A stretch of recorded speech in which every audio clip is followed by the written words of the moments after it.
ये कहानी जेक के बारे में है, जो कि पेंडोरा प्लेनेट का रहने वाला है। ये अपनी फैमिली के साथ बहुत खुश होता है, जिसमें इसकी वाइफ और बच्चे हैं। ये बताता है कि मेरे अपने बच्चों के अलावा मैंने 2 बच्चे भी अडॉप्ट किए हुए हैं, जिनमें एक मेरी ही पुरानी साथी की बेटी है जो उसको पैदा करने के बाद मारी गई, और एक और बच्चा है जो कि इंसानों का ही है, क्योंकि आज से कुछ सालों पहले इंसान इस प्लेनेट पर रहने के लिए आए थे, जहाँ पे मैं अभी रह रहा हूँ। लेकिन जब वो वापस जमीन की तरफ चले गए तो ये बच्चा इधर ही रह गया। तब से ये मेरे साथ ही रहता है। ये सब बच्चे आपस में बहुत खेलते और एक दूसरे का काफी ख्याल भी रखते हैं। जेक अपने सब बच्चों को सब सिखाता है, जैसे कि तीर चलाना, मछली पकड़ना और भी बहुत कुछ। ये सब बड़े छोटे खुश तो होते हैं, लेकिन एक रात जेक और उसकी वाइफ आसमान में चमकता हुआ एक सफेद तारा देखते हैं। तो जैसे ही करीब आता है तो पता चलता है कि ये तो इंसानों की स्पेसशिप है, तो एक बार फिर से इनकी प्यारी दुनिया में रहने के लिए आ रही है। इंसानों की स्पेसशिप से निकलने वाली आग की वजह से जंगल में आग लग जाती है, जिससे बहुत से जानवर मारे जाते हैं और बहुत नुकसान होता है। इसके अंदर से इंसान निकलते हैं जो बड़े बड़े रोबोट्स के अंदर बैठे हुए थे, और इनकी बहुत बड़ी गाड़ियां भी थी जो रास्ते में आने वाली हर चीज को कुचल रही होती हैं। जबकि जेक और उसकी वाइफ के पास इस तबाही को देख के रोने के अलावा कुछ भी नहीं बचता। पता नहीं इंसान कब इंसान बनेंगे। खैर, अब लैब को दिखाया जाता है, जहाँ एक नीले रंग का इंसान जो बिल्कुल जेक और उसकी फैमिली जैसी शक्ल का लग रहा था, वो बेकाबू होकर उठता है और आसपास के लोगों को मारने लगता है। उसको उसके साथी कंट्रोल करते हुए बताते हैं कि आप हमारे कॉलोनल हैं, यानी कर्नल हैं, और आप इंसान ही हैं। हमने आपके मरने के बाद आपको मॉडर्न टेक्नोलॉजी की मदद से ऐसी बॉडी दे दी है जिस वजह से आप इस प्लेनेट में जिंदा रह सकेंगे। आप दिखने में इस प्लेनेट के लोगों जैसे ही लगेंगे, तो आपको फिक्र करने की कोई जरूरत नहीं है। इसी तरह बहुत से इंसानों को ऐसी बॉडी दे दी जाती है, जो कि हम इन कर्नल के आसपास खड़े लोगों में देख भी सकते हैं। दूसरी तरफ जेक और उसके साथी इंसानों को रोकने के लिए उनकी ट्रेन को तबाह कर देते हैं, जिसमें उनके हथियार और खाने का सामान जा रहा था। ये लोग खुद उड़ने वाले क्रिएचर्स पर थे और इंसानों के हेलीकॉप्टर्स को भी तबाह करने के बाद उनका सामान लूट लेते हैं। जब कर्नल को इस होने वाले नुकसान का पता चलता है तो वो जेक को मारने का प्लान करता है, क्योंकि जेक ही है जो नावी लोगों का लीडर है। बेसिकली जेक और उस जैसे दिखने वाले लोगों को नावी कहा जाता है। ये सभी वो लोग हैं जो जंगलों में रहते हैं, और इन्हीं ने ट्रेन पर अटैक भी किया था। लेकिन कर्नल की सीनियर ऑफिसर उसको बताती है कि हमने जब भी जेक के जंगल में अपने जहाज भेजे तो उनके उड़ने वाले क्रिएचर्स ने हमेशा उनको तबाह किया। अब तुम ही हमारी उम्मीद हो जो कुछ कर सकते हो। तो कर्नल जंगल में अपने कुछ साथियों के साथ पैदल जाता है, जहाँ पर जेक के बच्चे खेल रहे थे। वो अपनी तरफ इंसानों को आता देखकर अपने फादर को बताते हैं, लेकिन उसी वक्त इंसान उनको पकड़ लेते हैं। कुछ ही देर में जेक की वाइफ वहां पर पहुंचकर एक इंसान के सर से तीर आर पार कर देती है। दोनों में लड़ाई शुरू हो जाती है। जेक की वाइफ अपनी बाकी बच्चों को तो बचा लेती है, लेकिन कर्नल उसके उस बेटे को उठा के अपने साथ ले जाता है जो इंसानी शक्ल वाला बच्चा था, जिसको इन्होंने अडॉप्ट भी किया हुआ था। जेक की वाइफ अपने बच्चे को लेके परेशान ही थी कि जेक कहता है कि हमें इस जंगल को छोड़कर जाना होगा, क्योंकि मैं यहाँ का लीडर हूँ और वो कर्नल मेरे पीछे है। क्योंकि जब पहले इंसान यहाँ आए थे तब मैंने ही कर्नल को मारा था। क्योंकि वो नीले जिस्म या एवाटार में जिंदा होकर दोबारा आया है, तो वो मुझे मारना चाहता है। अगर मैं, तुम और हमारी मुकम्मल फैमिली यहाँ से चली गई तो हम अपने कबीले के बाकी लोगों की जान बचा सकेंगे, क्योंकि हमारा पकड़े जाने वाला बच्चा जल्द ही हमारी लोकेशन बता देगा कि हम कहाँ रहते हैं और इंसान यहाँ तक पहुंच जाएंगे। जेक की वाइफ जाना तो नहीं चाहती, लेकिन आखिरकार मान जाती है। जबकि दूसरी तरफ इंसान जेक के बच्चे पर जुल्म कर कर उसके घर का पता पूछ रहे होते हैं, लेकिन वो हिम्मत करता है और कुछ भी नहीं बोलता। तभी कर्नल आकर उनको रोकते हैं और कहते हैं कि ये इंसान है, तो इसे हम इंसानों की तरह बात करेंगे। ये उसकी तरफ दोस्ती का हाथ बढ़ाकर बताता है कि मैं तुम्हारा असली फादर हूँ, और आखिरी बार जब मैं दुनिया में आया था तो मैं जानबूझकर तुम्हें यहाँ छोड़ के गया था, क्योंकि मैं साथ तुम्हें लेकर नहीं जाना चाहता था। लेकिन अब मुझे एहसास है और मैं तुम्हें अपने साथ वापस लेकर जाऊंगा। जिस पर वो मासूम बच्चा मान जाता है कि ठीक है, मैं आपको जगह दिखा दूंगा। जबकि दूसरी तरफ जेक और उसकी फैमिली अपनी कबीले को छोड़कर अपने उड़ने वाले क्रिएचर्स पर बैठ के यहाँ से बहुत दूर चले जाते हैं कि कम से कम कहीं रहने को नया ठिकाना मिले और वो वहां पे रह सके।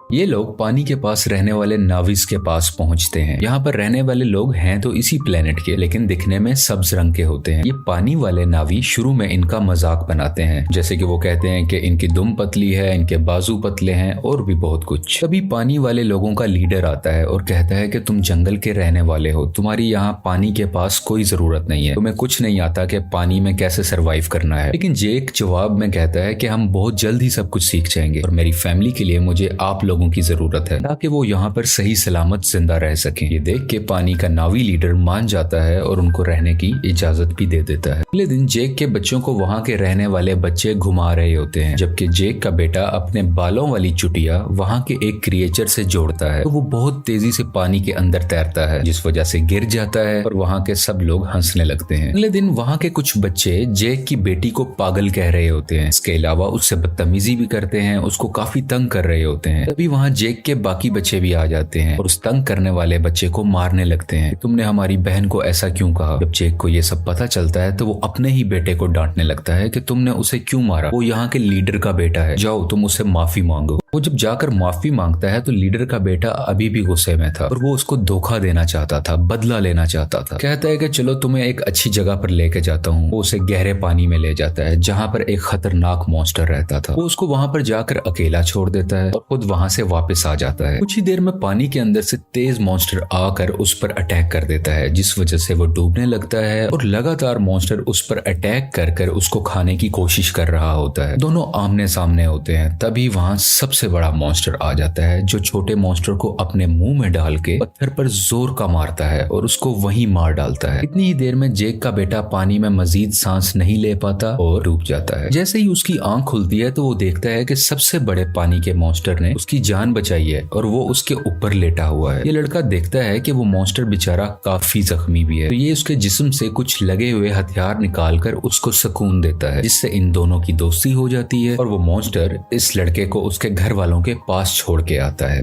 जब सब्ज कबीले वाले नावी लीडर को ये पता चलता है कि उसके अपने बेटे ने ही जानबूझ के हमारे मेहमान को मॉन्स्टर के पास मरने के लिए छोड़ा, तो वो उसको सजा देने लगता है। लेकिन जेक का बेटा कहता है कि आपके बेटे की कोई गलती नहीं है, ये मेरा आइडिया था गहरे पानी में जाने का, मैंने ही कहा था कि हम वहां चलते हैं। इसे देख के लीडर के बेटे को शर्मिंदगी होती है कि इसने मुझे बचा लिया, ना कि मैंने गलत किया था, मैं तो उसको मारना चाहता था। इसी चीज को देखते हुए वो अब दिल से इनका अच्छा दोस्त बन जाता है। जेक का वही बेटा सबको बताता है कि बड़े मॉन्स्टर ने मेरी जान बचाई, पर सब दोस्त उसका मजाक बनाने लगते हैं और कोई भी उसका यकीन नहीं करता। अगले दिन ये दोबारा उसी बड़े मॉन्स्टर के पास जाता है और जाके बहुत ज्यादा एंजॉय करता है। वो दोनों आपस में बहुत खेलते हैं, जबकि कर्नल जेक की तलाश में अब तक फिर रहा था। तभी उसको इन्फॉर्मेशन मिलती है कि जेक अपनी फैमिली के साथ कहां कहां जा सकता है, लेकिन अभी भी एग्जैक्ट इन्फॉर्मेशन नहीं थी, इसलिए मजीद ढूंढना पड़ रहा था। कर्नल ने वहां के उड़ने वाले कुछ क्रिएचर्स पर अपना कंट्रोल भी कर लिया था, जैसे कि वहां के रहने वाले लोकल नावी लोग उन क्रिएचर्स को इस्तेमाल किया करते थे। सब इंसान जेक को ढूंढने के लिए निकल पड़ते हैं और एक जजीरे यानी आइलैंड पर पहुंचते हैं, जहां के लोग कहते हैं कि हमने कभी नहीं देखा जिसकी तस्वीर तुम हमें दिखा रहे हो। कर्नल को इन सब की बातें झूठ लग रही होती हैं, तो वो इन लोगों के एक क्रिएचर को मरवा डालता है। कर्नल का बेटा उसे समझाता है कि ये लोग कुछ नहीं जानते, ये सिर्फ मछलियां पकड़ते हैं, इन्हें छोड़ दो, ये कुछ नहीं जानते। तो कर्नल भी अपने बच्चे की बात मान लेता है, लेकिन जालिम इंसान फिर भी जाते हुए वहां आग लगवा कर उनके रहने की जगह को जलवा देता है। इस तरह और भी जगहों पर जाकर बहुत से मासूम नावी लोगों को मारने लगता है। सबसे बहुत कुछ पूछता है, लेकिन इस वक्त तक उसको जेक का पता नहीं चलता कि वो कहां पर गया।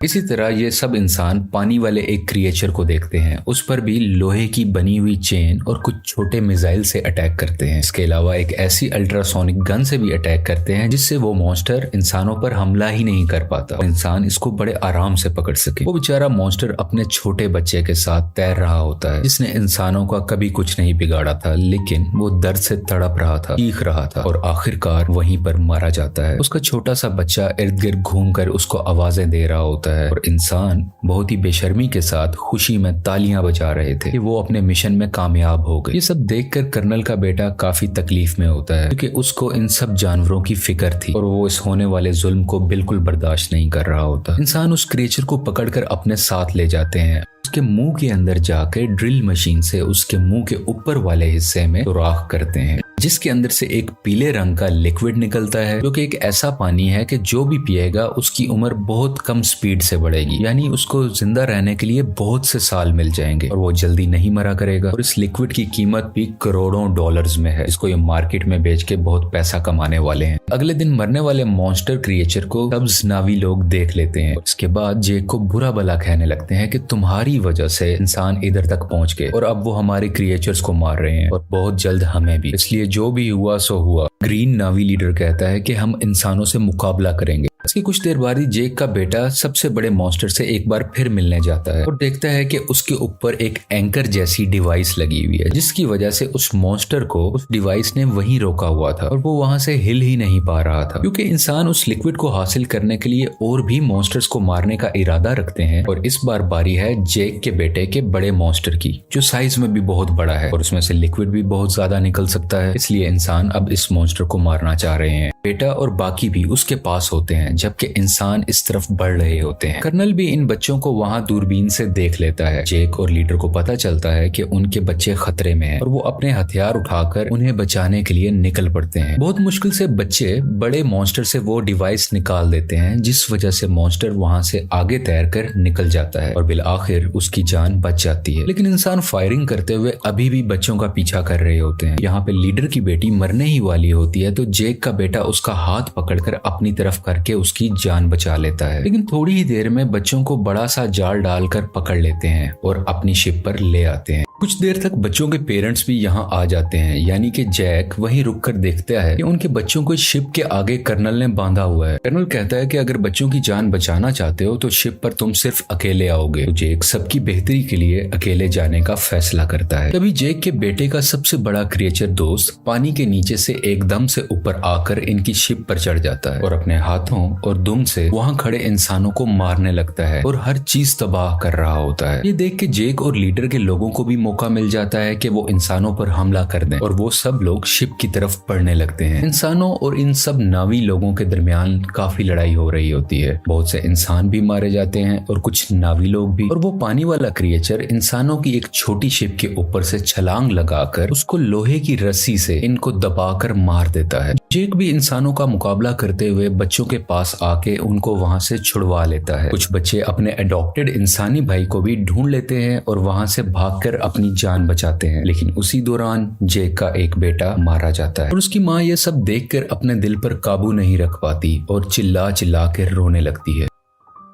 जेक के दो बच्चे फिर से कर्नल ने पकड़ लिए होते हैं और वो लोग इंतजार कर रहे होते हैं कि जेक इनको बचाने आएगा और इसी मौके को देखते हुए हम उसे मार डालेंगे। जेक वहां बड़ी खामोशी से आकर धमाका करता है, जिससे हर तरफ आग ही आग हो जाती है। बहुत से इंसान भी मारे जाते हैं। उसकी वाइफ भी बहुत से इंसानों को अपने तीर से हमेशा के लिए खत्म कर देती है और एक इंसान को गुस्से वाली आंखें दिखाते हुए मार डालती है, क्योंकि अभी अभी उसने अपना बेटा खोया था। उसकी आंखों में दर्द था। मौका देखते हुए कर्नल जेक की बेटी की गर्दन पर चाकू रख के उन सबको हथियार डालने का कहता है। लेकिन उसी दौरान जेक की वाइफ वहां आकर कर्नल के ही बेटे की गर्दन पर चाकू रख देती है, जिसको देखते हुए कर्नल को उसकी बेटी को छोड़ना पड़ जाता है। अब फाइनली कर्नल और जेक की आपस में हैंड टू हैंड लड़ाई होती है। इसमें बहुत मुश्किलों के बाद जेक कर्नल का गला अपने हाथों में दबाकर उसे मार देता है और आखिरकार ये जालिम कर्नल पानी में डूबने लगता है। लेकिन कर्नल का बेटा उसे डूबने से बचाकर पानी के ऊपर ले आता है, क्योंकि कर्नल ने उसकी जान जो बचाई थी जब जेक की वाइफ ने उस पर चाकू रखा हुआ था। जब कर्नल कहता है कि बेटा मेरे साथ आओ, तो वो उस पर गुस्सा कर अपनी फैमिली के पास चला जाता है, यानी कि जेक के पास। और इसको देखकर जेक की फैमिली भी बहुत खुश होती है और उसको पहले की तरह ही प्यार करती है। आखिर में जेक अपने मरने वाले बेटे को पानी के अंदर दफना देता है और उस वक्त उसको सब पुराना याद आ रहा था कि मेरा बेटा जो आज मरा है उसको मैंने कैसे अपने हाथों में उठाया था जब वो पैदा हुआ था, और आज अपने ही हाथों से दफन भी कर रहा हूँ। और इस फिल्म की कहानी यहीं पर खत्म हो जाती है।